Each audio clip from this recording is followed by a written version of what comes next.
So yo, what's up mga kanunoy kong minamahal, alright?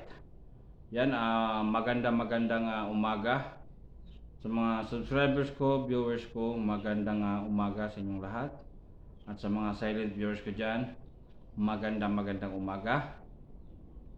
At sa mga kababayan ko sa abroad, alright, magandang umaga, magandang tanghali at magandang gabi.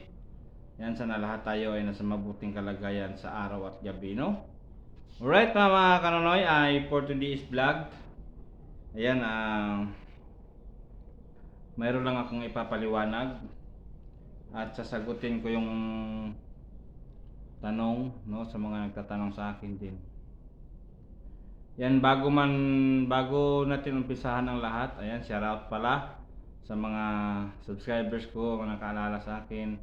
Kahit sa mga hindi nakaalala, shout out sa inyong lahat. At sa mga nandito kasama ko sa boarding house, shout out sa inyo. Lahat ng nakasubscribe, naka-like and share. Saka lahat ng nakakilala sa akin, shout out sa inyong lahat. At magandang umaga na rin. Alright? Ayan, sa nagtatanong na ating kababayan, nagtatanong siya kung sino ba na kalaban natin. Ayan, sasagutin ko na tanong mo, idol. Wala tayong kalaban. Although kalaban na rin yan, siyempre sa social media ang kinapuputok lang ng butsi ko talaga. Yun bang yung mga kababayan natin na kung ano-ano na lang ang pinagsasabi sa social media, no? May hindi iniisip yung mga bago nila gawin ng isang content, dapat iniisip nila kung mayroon ba silang masagasaan, mayroon bang nasasaktan sa mga sinasabi nila. Kasi unang-una, nag-react kasi ako doon sa nagpanik talaga ako doon sa yung tungkol sa mga katulong. Kasi nanay ko katulong, mga kapatid ko mga katulong, mga ganon. So, no, masakit isipin Tapos yung mga hindi na marunong kumain ng mga tuyo, mga ginamos porket naka-abroad na, no? Pero pasalamat lang sila kasi hindi naman lahat ng naka-abroad ay ganyan. Pero sinisigurado ko lang na sa mga nagsasabi na ganyan, dapat wag naman ganun kasi ang daming nag-abroad Yung kababayan natin lahat yan na nag-abroad, yung mga kapatid ko, may kapatid ko nag-abroad diyan. Yun mga ganun. So hindi naman lahat siguro, hindi naman lahat na OFW na ganun. Pero may mga OFW talaga na nakita ko nagsasabi na makauwi daw sila sa Pinas, hindi nila nakakain ng tuyo. Tapos ang sasabi pa sa tuyo, ang baho nito, ito ba yung tuyo? Ang baho nito, parang napakapangit pakinggan no? Tapos yung isa pa doon, yung halos nagpapakita na sa kaluluwa sa social media, no? Sumasayaw pa. Yun ang napakapangit Kasi para sa mga babae, pangit kasing gawain yan kasi yan kaluluwa kasi yan sa mga babae. Ang iba hindi man gumagawa pero nadadamay na kasi nagpapakita sa saya sa budi niya sa alaga niya, 'di ba? Masayaw-sayaw, walang panty, makapira lang, no? Ba't hindi yan kasi burahin sa no, sa social media yung mga ganyan mga klaseng tao.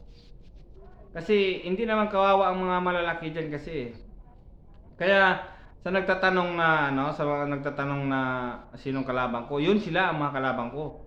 Kasi hindi naman kasi tayo sa atin hindi na epektado yan, pero sa mga bata no, sa mga bata yung inaalala ko sa mga bata,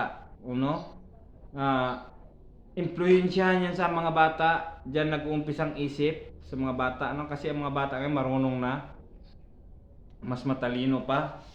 Yan, diyan kasi mag-uumpisa, maimpluwensyahan yan sa bata, mga lalaki. Lalo na makita nila yan, o lalo pa sabay pa sa mga bisyo, di ba? Hindi makagawa ng maayos. Instead na tutulong sa nanay, wala, ang ginawa kundi magpasaway, baka makapangrip pa, no? So ginagawa na ganyan, nag-uubad sa harap ng kamera. Huwag naman ganun. Yun ang ano ko, yun ang opinion ko diyan sa mga nakita ko, at saka yun ang naging kalaban ko. Pero hindi ko naman actually na kalaban talaga yan. Akin lang, para maliwanagan ang nagtatanong sa akin. Ang sa akin lang, no, kanunoy kong minamahal, ang sa akin lang sana ay respeto, no? Respeto. Hindi man sila magrerespeto sa mga malalaking tao na nandiyan sa social media, sa mga bata na lang. Kasi hindi magandang panoorin 'yan. Hindi magandang halimbawa sa mga bata 'yan, no? Hindi maganda 'yan, yung sumasayaw ka na wala kang panty. So makamit lang ang gusto. Sus, naku po. Yan, so nasagot ko na ang iyong katanungan, no? Yun lang. Siguro sa ngayon wala naman tayong magawa, no? Pabayaan na lang natin. Pabayaan ko na, hindi na ako mag-react diyan. Hindi na ako mag-comment. Nagko-comment lang naman kasi ako kasi nasasaktan ako eh. Nasasaktan talaga ako. Although hindi man akong gumagawa, no, pero hindi man ako tinatamaan sa mga banat nila, pero nasasaktan ako para sa ating mga kababayan, no, sa ating basta sa mga kababayan natin, no. Kasi ang mga kababayan natin trabaho ng maayos, no, napaalipin, pero ang mga walang magagawa, sisiraan pa. No, ano ba? Daming gagawin. Ang daming magagawa. Buti sana ang gumagawa niyan mga content na yan na walang silbi, may mga mukha-mukha pa. Isos na. Hindi na ako magsasalita. Basta hindi na ako magagalit. Bayaan ko na yan mga yan. So nasagot ko na ang iyong katanungan. So sa isa naman tayo. Ayan, kung sino ka man, mga sulit kong subscribers, ayan, magandang umaga at shoutout na sa'yo. Ayan, sana mapanood mo tong vlog na ito. Hindi na kasi ako doon sa Kailaka Business kasi gusto ko pa rin na bumalik doon. Gustong gusto ko. Pero hindi ko lang alam kasi pangit naman kasi na ako mismo ang babalik doon. Bakit naman kasi ako mismo babalik doon na hindi nila sinasabi. Kasi hanggang ngayon hinahintay ko ang nagsasabi nila na ni Kuya na padalaan nila kung masahe para puntahin doon sa kanila. Yan, pero hindi ko na yon. Hindi ko na talaga inasahan yon. Kung padalhan man nila ako, okay. Kung hindi rin, okay rin. You know? Oo, nandun na tayo. Okay, kung nandun ka na, walang sahod muna, okay lang, no? Okay man yon. Pero iniisip ko kasi may binabayaran ako eh. No, may binabayaran ako. Wala akong pagkuhaan pang ibang pagkakitaan eh. Una-una, nagbabayad ako ng motor. No? Pangalawa, bahay. Kasi hindi ko naman pwedeng magamit ko, ilagay ko doon sa bahay ng papa kasi masikip na sila ron.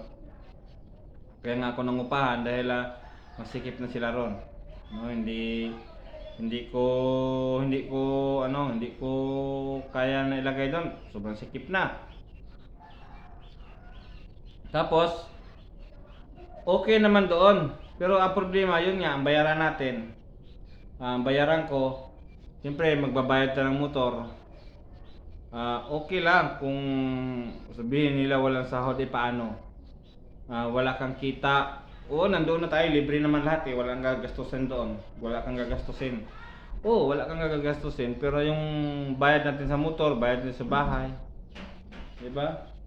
So mahirap, no? Mahirap ang katulad ko na walang pagkitaan. Sa ngayon kasi may kitaan pa tayo, no?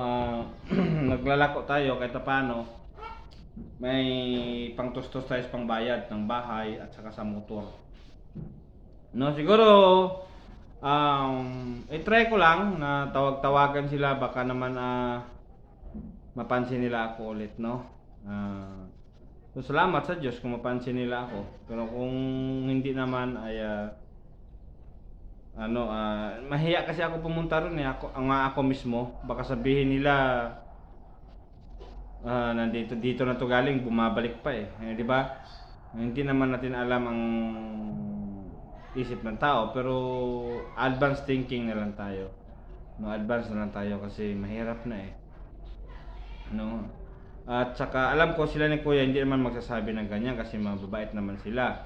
Pero yung kumbaga sa isip mo ba, i-advance mo na lang, no?